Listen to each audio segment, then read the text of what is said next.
Good morning, ladies and gentlemen. Thank you. It's great to be in Kiev. Thank you for the invitation. We always like to tell about what we are doing in the Netherlands in the field that you just spoke about. Maybe I'll give you a quick introduction of the fund that I represent. It's called the Dutch Journalism Fund. This fund is funded by government, sponsored by the Dutch government, and we help journalists and media organizations and people with ideas, old and new and big and small, to keep journalism relevant. And of course, in the end, we do this because we think it's very important that people in a society are well informed, and journalism is a great way of doing that. So we have a lot of innovation programs. This is the one. I'll give you a sign. We have innovation programs. We have dozens of projects about storytelling, data, distribution. And one of these programs, we ended up with is Blendel. You may have heard of it. So we do innovation programs, we do research, and we try to share knowledge as much as we can. You may wonder what this is. This is to show that the world is changing very fast. This is when Pope Benedict in 2005 was elected. And this is when Pope Franciscus in 2013 was elected. And this, as you see, has been a great game changer.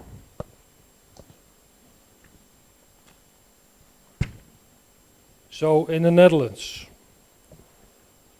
we were a country that loved news. We still are, I guess, but we had about 13 million inhabitants, and every day 4.5 million paid newspapers, they were sold. So that's really a lot. And now it's about 2.8 newspapers that are sold every day. These papers used to sell a lot of advertisement. More than 50% of their income would come out of advertisement, and now it's below 20%.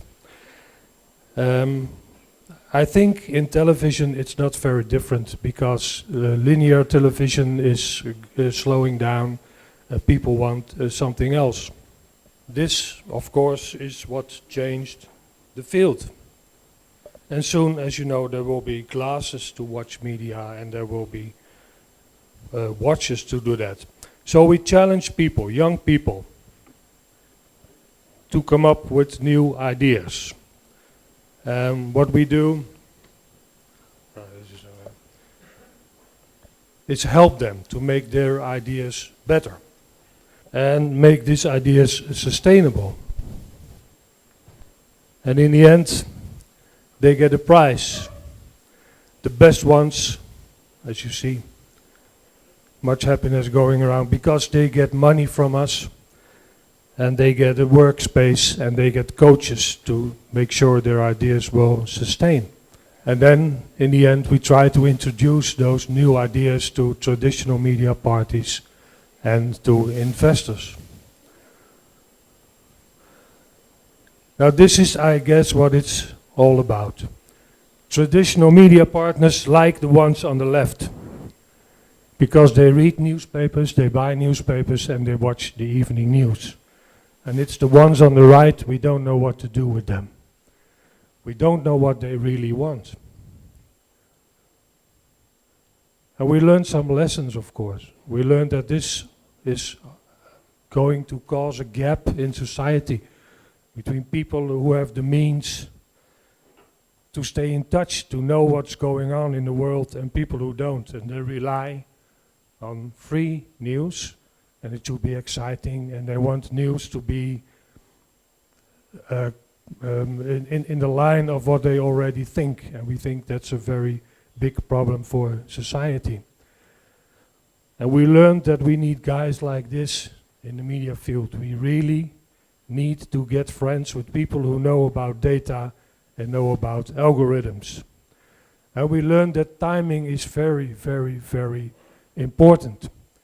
As I said, we have a lot of programs running, and we had a lot of programs about Spotifying of news, iTunes of news, and they never worked until Blendle came, and suddenly it hit something. So we learned timing is very, very important. This, of course, is an example of bad timing.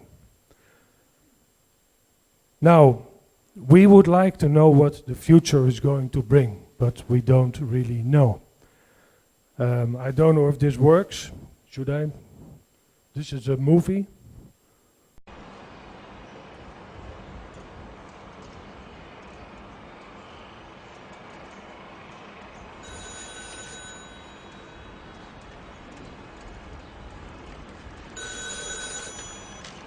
Ja? Nee, dat klopt. Nee, dat is goed. Oké. Ja, de PTT die krijgt ook te maken met heel aparte problemen. In de grote steden is het steeds moeilijker om met de auto ergens te komen. En dus krijgen de eerste heren behoefte aan telecommunicatie op de fiets. Bovendien zijn er mensen die willen uit sportiviteits- en gezondheidsoverwegingen op een fiets naar hun werk. Maar ze zijn manager en dus moeten ze bereikbaar zijn. De PTT overweegt nu om ook fietsen te gaan uitrusten met telecommunicatie met een telefoon. En er kan zelfs Fiditel op. Er is natuurlijk wel een forse accu nodig, maar hij wordt verder door de dynamo nog opgeladen. Dit is het eerste prototype wat we u laten zien in Wondere Wereld. Het is nog niet zeker dat het overigens gaat komen. Maar als het district Den Haag, het telecommunicatiedistrict Den Haag, dit inderdaad gaat doen, zijn er zo'n 200 vrijwilligers nodig die een half jaar lang gratis dit mogen gebruiken. Dat zijn dan dus proefpersonen, ze krijgen er overigens ook niet voor betaald. Als u belangstelling hebt voor het geval die proef doorgaat om daaraan mee te doen, schrijf dan even een briefje aan het bekende adres, de Tros Wondere Wereld, postbus 30 1200 AA in Hilversum. Tot bellens. We use this technology developed by Shell to make an educated guess about the future. And of course there is not one future. What we did is we invited a lot of people from media and outside the media, over 100. And we challenged them to talk about things that are relevant for developments in the media industry. Okay. So we try to acknowledge the trends that are relevant and the themes that are relevant. And we talked about which trends and themes are quite sure and which themes are not so sure. So, what are the potential trends that may affect journalism landscape in 2025? That was the key question. And we acknowledged. Here you see the people who are involved. I told you there were over 100. And we acknowledge two major uncertainties when you try to look into the future. One of them is the acceptance of technology. Will technology keep in the same pace that we've seen the past 10, 15 years? Will people accept new technology, or will there be a form of reluctance? We don't know that for sure. And the other uncertainty is public trust. Do people keep trusting organizations, big organizations? Not only government, but only organizations, also organizations like Google and Facebook and what have you. And then you have two axes. So that gives you the room for 4 plausible scenarios. So you have a scenario, we call it do it yourself and radical development, do it for me, radical, reluctant. You get the picture? Okay. We had a lot of fun, of course, trying to find names for those scenarios. We call the first scenario, so that's a radical development of and acceptance of technology, and not so much about trust. This is the scenario we call the wisdom of the crowd. And there should be a movie here, but it doesn't work, I guess. As I told you, we developed 4 scenarios, depending on trust in organizations and depending on the acceptance of technology. We have the first of the 4 scenarios we called the wisdom of the crowd, and that's over here. Scenario 1. Wisdom of the crowd. This is a world in which the economy and society are dominated by maverick inventors and startups.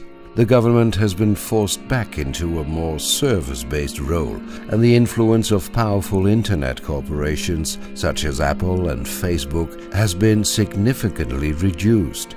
Thanks to the technological revolution, a strong do-it-yourself attitude has emerged. People would rather set up their own initiatives than be dependent on the government. Press agencies and broadcasters no longer decide what the news is. This is now done by the crowd. As a result, the role of journalists is changing. They are now primarily fact collectors, curators, and community managers. View the full scenario at journalism2025.com. Did you get this scenario? Yes? Okay. Great. So people turn away from organizations and they try to do it themselves, but they use technology. The second scenario. Scenario 2. A handful of apples. This is a world in which a handful of mega corporations increasingly determine the economic, social, and political agenda. The CEOs of Alibaba, Apple, and Google are now more powerful than many a head of state, and many smaller parties have been taken over or have left the sector altogether. Society has no problem with large corporations running the show, even if this means compromising on privacy. News is personalized and reaches people at exactly the right moment through cutting-edge techniques. Most traditional news organizations are unable to survive these developments. As a result, quality journalism has become scarce. View the full scenario at journalism2025.com. So this was the scenario where we have a radical acceptance of technology and we leave it to organizations. That's what we call a handful of apples. Many people think that that's the status quo in a lot of countries at this moment.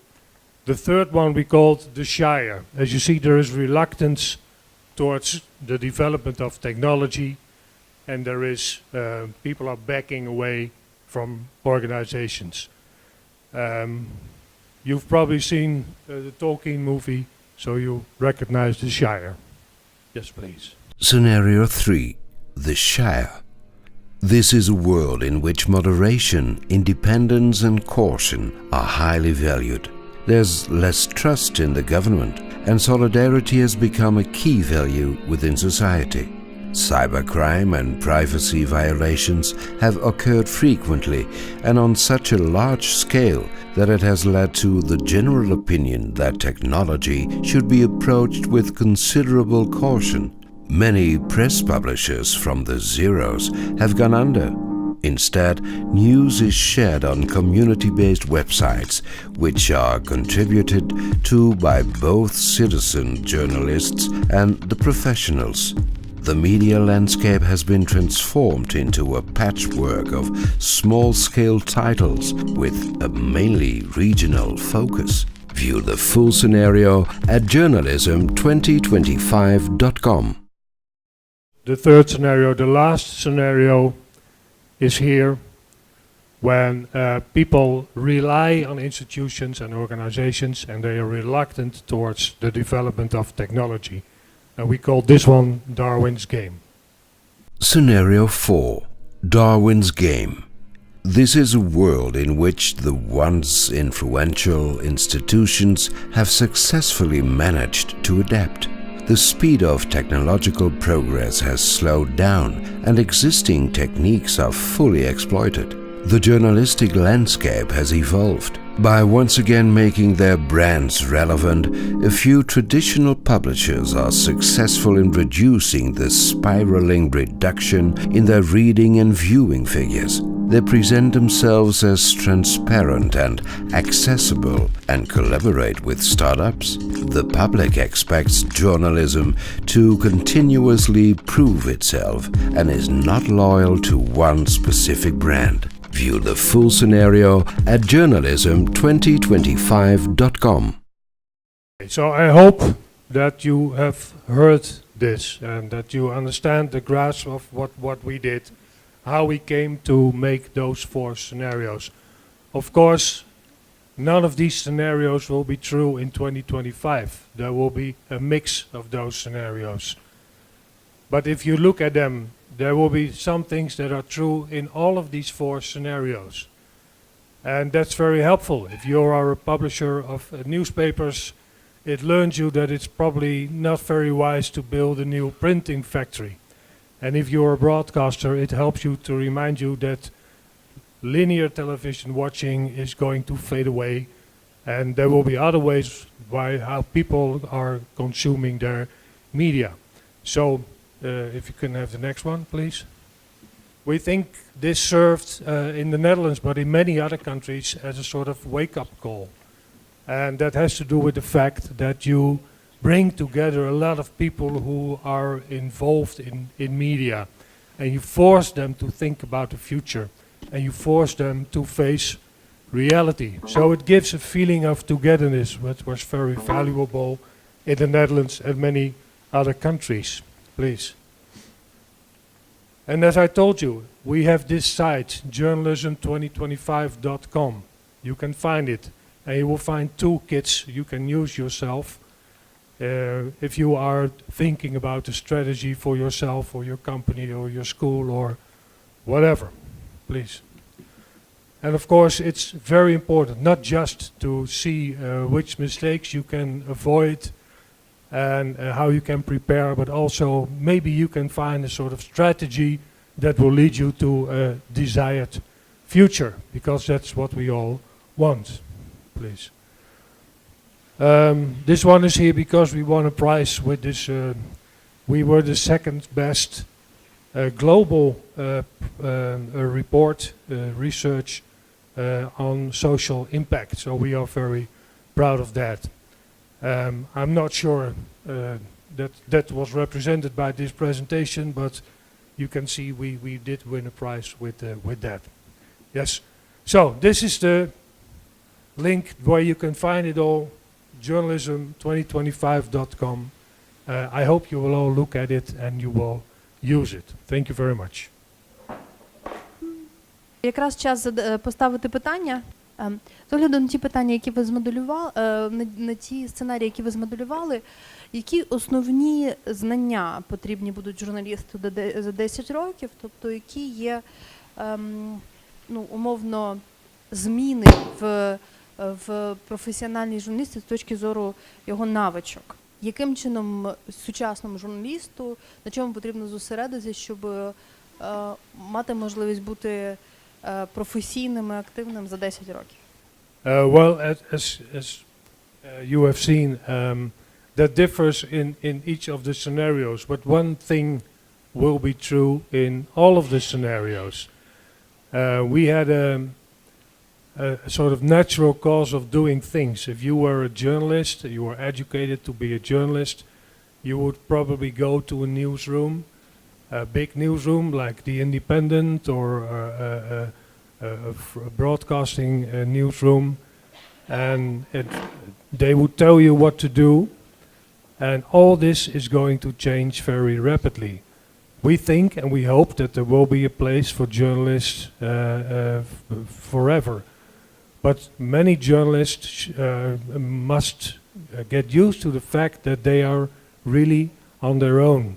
They will not be a part of a big organization. They will have to do it themselves. So they will have to develop skills to survive. And this could be in many areas. It could be in the field of storytelling. It could be in the field of data journalism, research journalism, I hope will always stay. But it will be very different. And I think, and that's why we also have a toolkit for journalists, so they can see themselves what they should do to be prepared for the future. But one thing is sure, it will change, and it will change very rapidly and very dramatically. Reinventing of the traditional journalism today. What features of this reinventing you see? Well, we think that one of the things that's going to change, that one of the things we preach, at least in the Netherlands, is that in the future it will no longer be enough to be just a journalist. We think that it will be very important to learn a trade or study something and then be a journalist, because in a world of information overload, we think and we hope that journalists will be very helpful to guide in this information overload. But then you have to be a specialist on some sort of terrain. It doesn't matter what terrain it is. If you are very good and knowledgeable in sports fishing, and you have a blog, and people pay $2 a month to read the blog, and you have 5,000 people to do that, you have a business. That's not really a problem. But we think that that's the way it is going to be in the future. So first study and then be a journalist. I think that's important. Yes. We speak about changes and it's inevitable still. There are some things which could be left even for 10 years. In 10 years for journalism it could be up to date. For example, some professional skills, some features, some theories. From your point of view, what could be the same in 10 years? Well, I think that some of the basics of journalism will always be there, and I hope they always be there. As he said, Mr. Wayne, I think. Journalism is very, very, very important to keep people well informed, and that's because journalists have rules. They have sources they protect. They have multiple sources that they use. They will always ask different opinions. They are, and that's very important, impartial. So I think all these values that journalists have, that will keep them relevant. That's what keeps them relevant. Is that an answer to your question? Okay.